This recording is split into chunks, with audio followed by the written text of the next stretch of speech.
Ya, bismillahirrahmanirrahim. Assalamualaikum warahmatullahi wabarakatuh.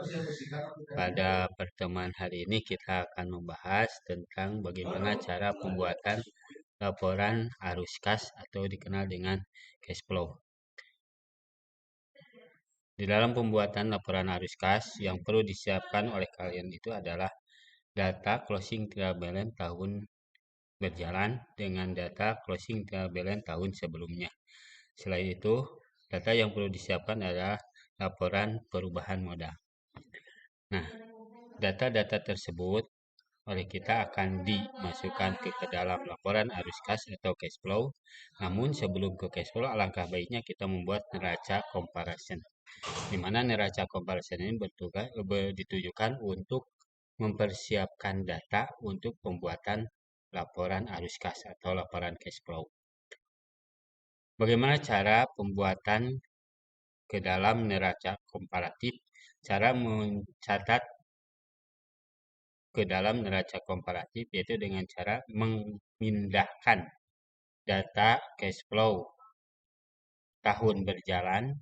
Di sini tahun 2020 Desember ini. Datanya semuanya pindahkan ke dalam kolom di neraca komparatif. Begitupun untuk yang Desember 2009, datanya pindahkan, rupiahnya pindahkan ke kolom yang tersedia di neraca comparison. Sehingga nampaklah data 2020 dan 2019. Langkah selanjutnya kita menentukan jumlah untuk cash flow. Bagaimana cara menentukan jumlah untuk cash flow dari data tersebut? Yaitu dengan cara bila di data tersebut mempunyai saldo debit, maka data tersebut kurangkan tahun sebelumnya dikurangi dengan tahun yang berjalan. Contoh di sini marketable securities saldonya di debit. Maka tahun 2019 kurangkan oleh tahun 2020. Yang hasilnya di sini adalah positif 25 juta.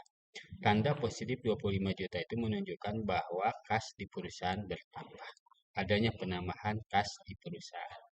Contoh lain di sini akun receivable bersaldo debit 2020 dan akun receivable bersaldo debit di 2019. Nah, seperti tadi, apabila bersaldo debit berarti yang tahun sebelumnya dikurangi oleh tahun yang berjalan. Nah, di sini hasilnya adalah negatif. Kenapa dikatakan negatif? Kalau dikatakan negatif berarti perusahaan mengeluarkan kas. Kas dikeluarkan oleh perusahaan, maka bertanda negatif. Nah, tetapi untuk allowance for debit full debit ini bersaldo kredit. Kalau bersaldo kredit, cara perhitungannya berbanding terbalik dengan yang bersaldo debit. Kalau tadi yang bersaldo debit 2019 kurangi 2020, nah untuk yang saldo kredit sebaliknya 2020 kurangi 2019. Nah, hasilnya di sini sebesar 10.297.000. Semuanya dinyatakan seperti tadi, nampaklah hasilnya jumlah untuk cash flow. Barulah kita bagikan di mana cash flow terbentuk ke dalam 3 bagian, 3 sumber pembentuk cash flow. Yang pertama berasal dari operasi perusahaan atau operating activities, yang kedua berasal dari investasi, dan yang ketiga berasal dari pendanaan financing. Yang mana termasuk ke dalam financing? Di sini akun-akun yang termasuk ke dalam financing itu adalah seperti Bank BNI Patnam Loan. Itu adalah data cash flow yang berasal dari financing activities. Selanjutnya mana yang termasuk ke dalam investasi? Investasi itu adalah akun-akun yang sifatnya tahan lama atau disebut dengan aktiva tetap. Mana diantaranya? Stock investment, land, building, vehicle, dan equipment itu termasuk ke dalam investing activities. Dan sisanya ini termasuk ke dalam operasi activities. Nah, setelah kita menentukan mana yang termasuk ke dalam operasi, mana yang termasuk investasi, mana yang termasuk ke dalam financing, barulah kita masukkan ke kolom cash flow.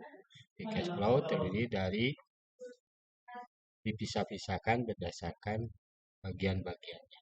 Tinggal dimasukkan, lalu dijumlahkan, jumlahnya bisa menghasilkan positif, bisa menghasilkan juga yang negatif atau minus. Tadi dinyatakan bila positif berarti bertambah cash di perusahaan, bila negatif berarti berkurang. Selain yang berasal dari closing di laban, juga yang dari equity juga harus dipindahkan ke cash flow. Yang mana? Net income dan dividen. Net income di dalam cash flow dinamakan dengan earning after tax. Sini selanjutnya yang dividen ini termasuk bagian daripada financing. Dividen masukkan juga ke ini berasal dari equity. Sehingga setelah dijumlahkan jumlahnya sebesar 40.200 sekian. Itu adalah increase dan decrease. Artinya kelebihan atau penambahan kas di perusahaan atau justru pengurangan kas di perusahaan. Nah, increase dan decrease itu jumlahkan dengan cash in bank dan petty cash yang tahun 2019. Cash in bank dan petty cash bisa dilihat oleh kalian di closing trial balance tahun atau di net neraca comparison. Di sini ada cash in bank dan petty cash. Tinggal memindahkan ini kalian ke dalam cash flow. Selanjutnya jumlahnya itu harus sama dengan jumlah cash in bank dan petty cash 2020. Semuanya harus sama. Nah, bila jumlahnya sudah sama, maka menunjukkan bahwa laporan petty cash dinyatakan benar. Itu mungkin untuk cara penyusunan laporan cash flow di perusahaan. Itu saja yang akan bisa saya sampaikan. Assalamualaikum warahmatullahi wabarakatuh.